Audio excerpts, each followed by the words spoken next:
अखण्डमण्डलाकारं व्याप्तं येन चराचरं तत्पदं दर्शितं येन तस्मै श्रीगुरुवे नमः। अज्ञानतिमिरान्धस्य ज्ञानाञ्जनशलाकया चक्षुरुन्मीलितं येन तस्मै श्रीगुरुवे नमः।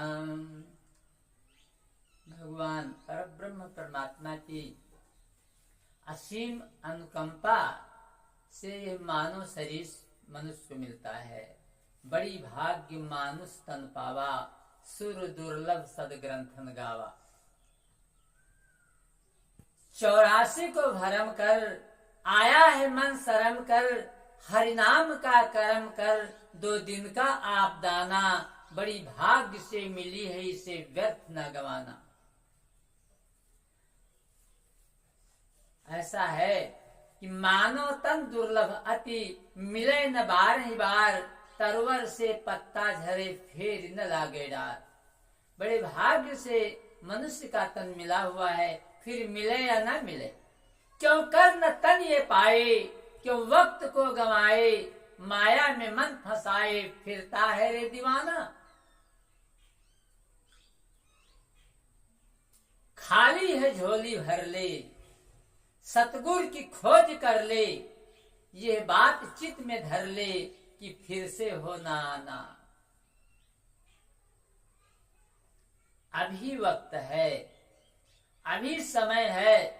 भगवान बड़े कृपालु हैं, भगवान के शरण में आ जाओ।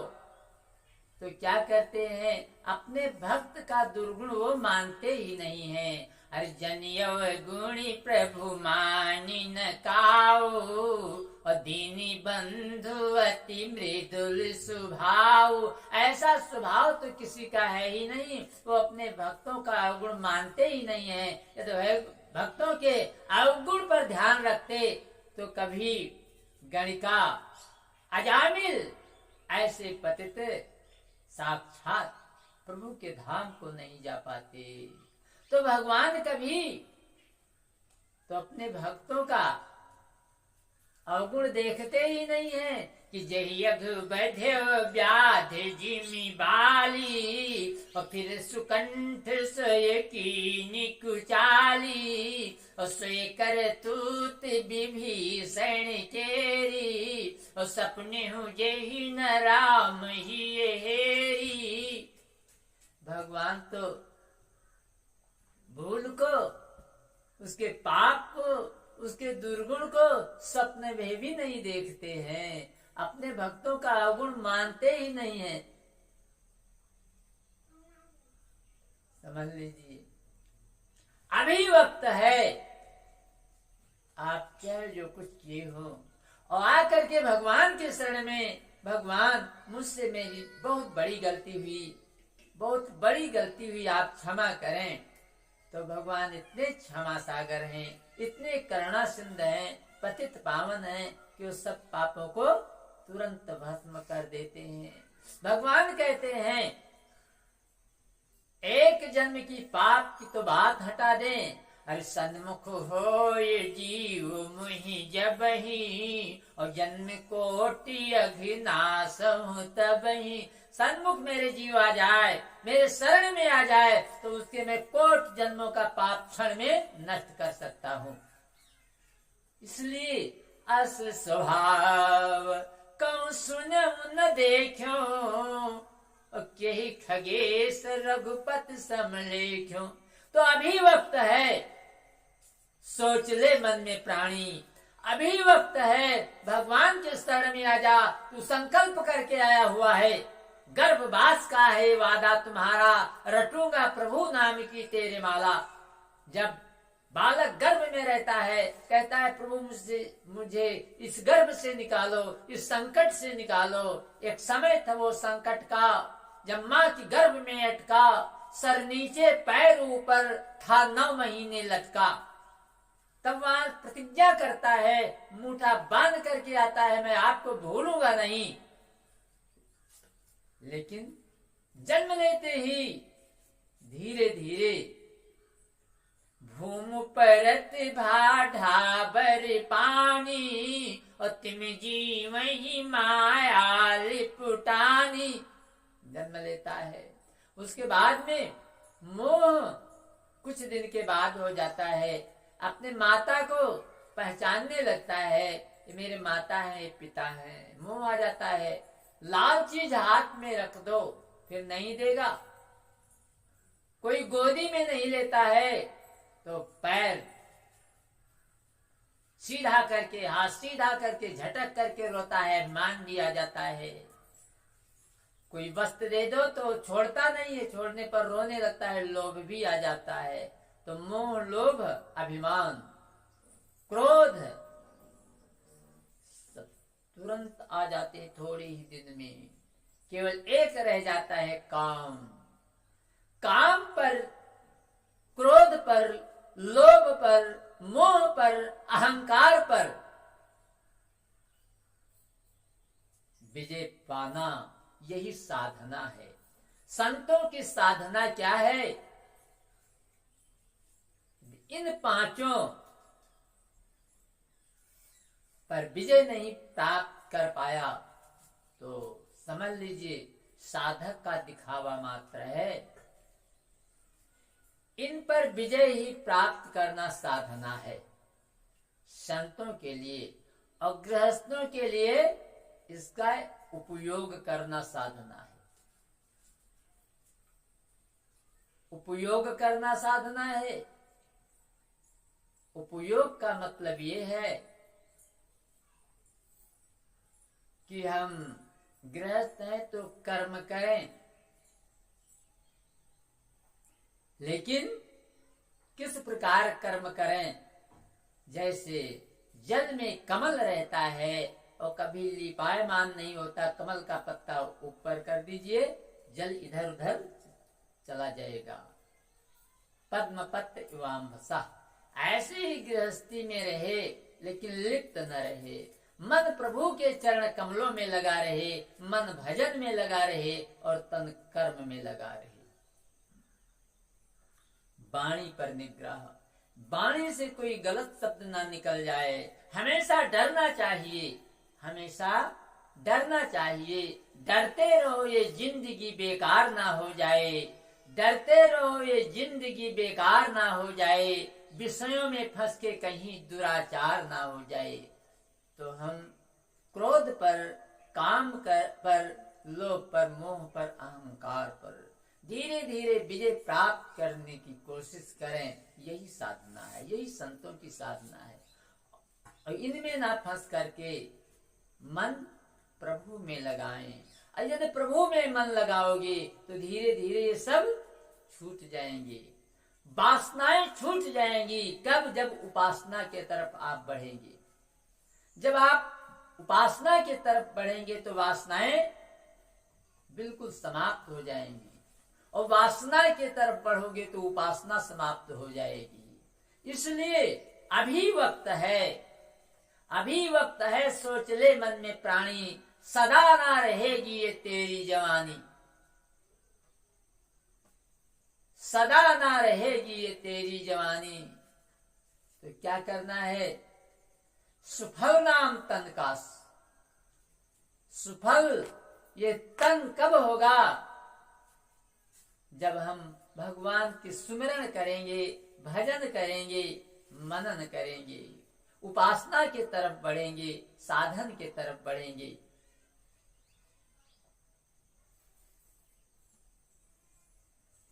क्या होता है? अधिकतर है मन में खूब बुराई, तन की खूब सफाई, और है मन में खूब बुराई। जीवन है गंदा अपना, पर निंदा करें पराई। हम हमेशा अपने को देखें। संतों ने कहा है, बुरा जो देखन मैं चला, बुरा न मिलिया कोई, जब दिल खोजा आपना तो मुझसा बुरा न कोई। कमी अपने अंदर की देखो हमेशा, बुरा गैर को ना बताना उचित है। हो सत्संगानंद समझ में तुम्हारे, तुम्हें अपना कर्म निभाना उचित है। हम हमारा कर्म है। जो भूले हुए हैं उन्हें सत्य मार्ग पे लाता रहूंगा। हमें जो पिलाई गई ज्ञान बूटी वही ज्ञान बूटी पिलाता रहूंगा। मुठा बांध करके आता है कि मैं आपके नाम को नहीं भूलूंगा, और जाता है तो मुठा खोल करके जाता है। यहां से गया सो गया हाथ मलता, ये लड़कपन जवानी बुढ़ापे में ढलता। फिरे मान मस्ती में मन क्यों मचलता, ये मस्ती तेरी रंग लाए न लाए। मनुष्य तन को पाकर वृथा क्यों गंवाए, फिरे मोह माया में मन को फंसाए। पलट मानो तन को तू पाए न पाए। इसलिए हमारा कर्तव्य है, क्या कर्तव्य है? अब ही चेत लो, अब ही चेतो कहना मानो नहीं। आखिर में जंगरवा घट गई हैं, परिवार के सब कट व्यंग कहें, सुन सुन के जिगरवा फट गई हैं। जिनके साथ में लगी हुई हो, जिनकी सेवा में लगी हुई हो, सोचते हो इतना बना दें पुत्रों के लिए पौत्रों के लिए कि जीवन भर बैठे रहें। उनको बनाने में जीवन बिता दिया और स्वयं बन नहीं पाए, बनाने में ही जीवन बिता दिया